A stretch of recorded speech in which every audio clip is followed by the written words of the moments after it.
Assalamualaikum warahmatullahi wabarakatuh. Perkenalkan, nama saya Keisha Mela Salsabila dari kelompok 7 Metodologi Desain. Pada video kali ini, saya akan menjelaskan mengenai sejarah design thinking. Design thinking masuk di dunia bisnis pada akhir tahun 2000-an. Sebenarnya, design thinking pertama kali diperkenalkan di awal dekade tahun 1980. Istilah design thinking berasal dari akademisi seperti Brian Lawson dan Nigel Cross yang mengamati bagaimana desainer seperti arsitek memecahkan banyak permasalahan dengan pola pikir yang berbeda. Yang pertama, desainer pada waktu itu fokus pada masa depan atau membuat sesuatu yang baru.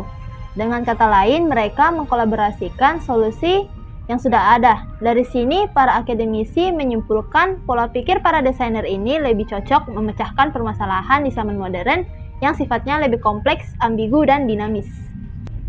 Di dekade 1990-an, IDEO dalam bidang desain produk dan produksi, satu perusahaan yang pertama yang sukses mengembangkan design thinking. IDEO berfokus memecahkan hal yang paling penting terhadap konsumen. IDEO mulai memulihkan proses design thinking dengan 3 tahapan, yaitu yang pertama, inspiration, yang merupakan inspirasi. Yang kedua, ideation, yang merupakan ide. Terus yang ketiga, implementation, yang merupakan penerapannya.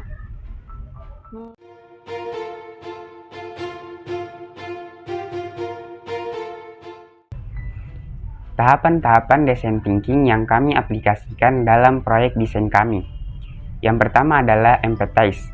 Pada tahapan ini, kami melihat banyak mahasiswa seni yang mengalami kesulitan dalam membawa alat kuliah mereka, seperti sketchbook dan lain sebagainya, karena ukurannya lebih besar dibandingkan dengan ukuran tas pada umumnya. Oleh karena itu, hal yang pertama kami lakukan adalah memahami secara mendalam mengenai alternatif seperti apa yang dibutuhkan oleh mahasiswa seni untuk membawa alat perkuliahan mereka. Yang kedua adalah define. Pada tahapan ini, kami menemukan masalah utama mahasiswa seni dalam membawa alat perkuliahan mereka adalah tas yang kurang memadai untuk membawa alat-alat perkuliahan tersebut, sehingga mereka harus menggunakan alternatif lain untuk membawa alat-alat tersebut. Yang ketiga adalah idea. Setelah kami menemukan masalah yang dialami mahasiswa seni, kami melakukan diskusi kelompok untuk mendapatkan ide solusi yang cocok untuk masalah tersebut. Dan ide yang kami dapatkan dan setujui adalah merancang sebuah desain tas yang dapat menyesuaikan kebutuhan mahasiswa seni, yaitu tas lipat yang dapat berganti ukuran sesuai besar kecilnya alat-alat perkuliahan mahasiswa seni. Yang keempat adalah prototype. Pada tahapan ini, kami memvisualisasi ide desain kami dengan membuat desain digital atau prototype dari ide desain tersebut. Dan yang terakhir adalah tes. Pada tahapan ini, kami diminta menguji cobakan prototype dari desain kami kepada mahasiswa seni untuk mendapatkan umpan balik terkait solusi yang kami buat.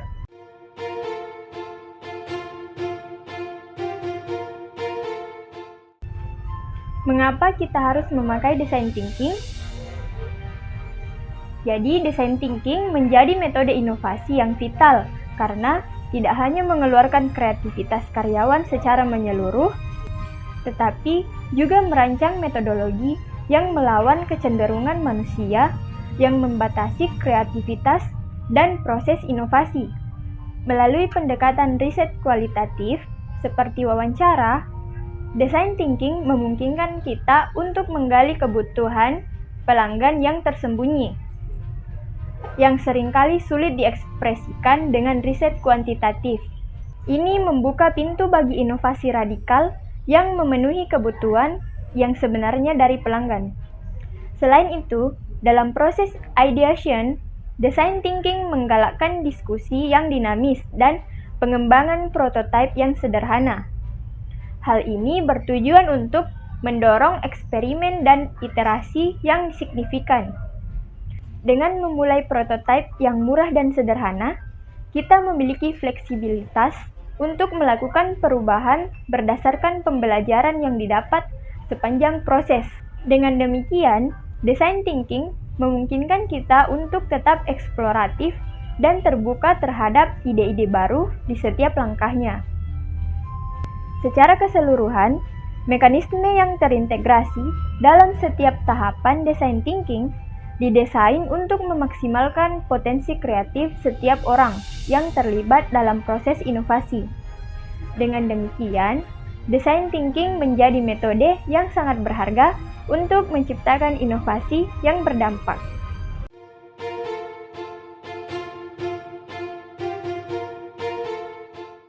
Dalam penerapan design thinking, pada umumnya ada 5 area yang dimana design thinking sering digunakan. Salah satunya adalah dalam mengembangkan inovasi produk baru. Kesulitannya biasanya bukan karena keterbatasan teknologi, tapi kesulitan yang biasa muncul adalah dalam mencari cara bagaimana teknologi yang ada bisa dijadikan sebagai alat untuk mengembangkan produk. Untuk menemukan itu, kita harus betul-betul memahami orang-orang yang menjadi target dari produk kita. Dengan itu, design thinking sangatlah membantu untuk menyelesaikan permasalahan ini. Pada inovasi produk kami saat ini adalah membuat sebuah produk yang sekiranya sangat membantu dengan memberikan solusi atas permasalahan yang biasanya terjadi pada mahasiswa seni. Dengan inovasi produk ini juga kebutuhan para mahasiswa seni dapat terpenuhi. Kami mendiskusikan apa saja permasalahan-permasalahan yang terjadi di sekitar kita. Dan yang kami dapatkan adalah sulitnya mahasiswa seni ketika harus memiliki banyak model tas saat ingin membawa alat dan barang yang setiap harinya bentuk dan ukurannya tidak selalu sama. Dan solusi yang dapat kami berikan adalah dengan membuat sebuah inovasi produk, yaitu tas lipat.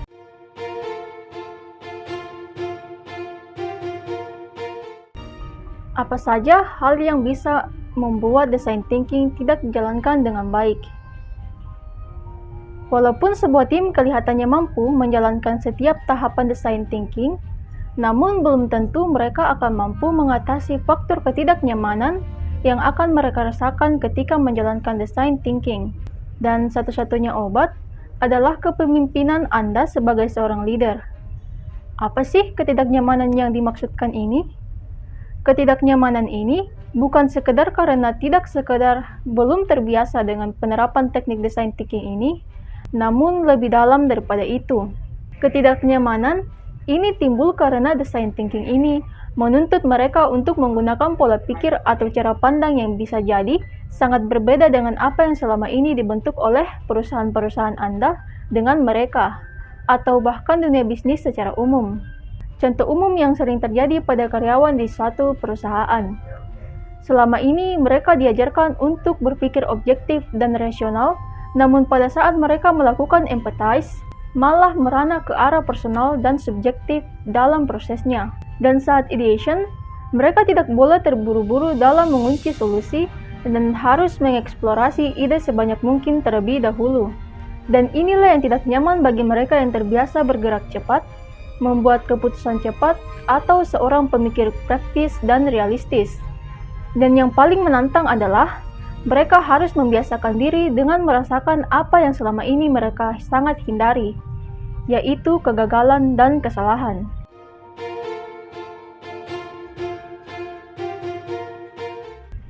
Selanjutnya, saya akan menjelaskan mengenai perbedaan critical thinking, creative thinking, dan juga design thinking. Critical thinking merupakan proses berpikir secara kritis, sedangkan creative thinking merupakan proses berpikir secara kreatif. Lalu, design thinking merupakan proses berpikir yang berada di antara kedua kategori critical thinking dan creative thinking tersebut. Inilah yang merupakan kunci dari design thinking. Dalam proses design thinking, kita secara bersamaan menggunakan critical thinking dan juga creative thinking. Ini dikarenakan jika kita hanya berfokus pada critical thinking, maka hasil yang kita dapatkan akan terbatas. Maka dari itu, kita juga harus menggunakan creative thinking agar ide kita semakin berkembang. Dalam desain kami, untuk menemukan ide, kami menggunakan proses design thinking tersebut. Dalam berpikir kritisnya, Kami mengidentifikasi kebutuhan pasar, terutama anak seni yang selalu membawa barang-barang kebutuhan seni, yang terkadang membawa ukuran sketchbook yang besar maupun ukuran sketchbook yang kecil. Maka dari itu, kami merancang sebuah tas tote bag yang ukuran tasnya bisa disesuaikan dengan kebutuhan customer, hanya dengan melipat tas tersebut, sehingga dapat digunakan secara efisien dan juga praktis. Sementara itu, pemikiran kreatif terletak pada inovasi desain kami, yang memungkinkan fleksibilitas ukuran tas tanpa mengesampingkan fungsi dan gaya tas itu sendiri. Kami berusaha menciptakan solusi yang tidak biasa namun juga praktis. Maka dari itu, kami berharap agar desain tas yang telah kami buat ini dapat menjadi solusi terutama bagi anak seni. Terima kasih.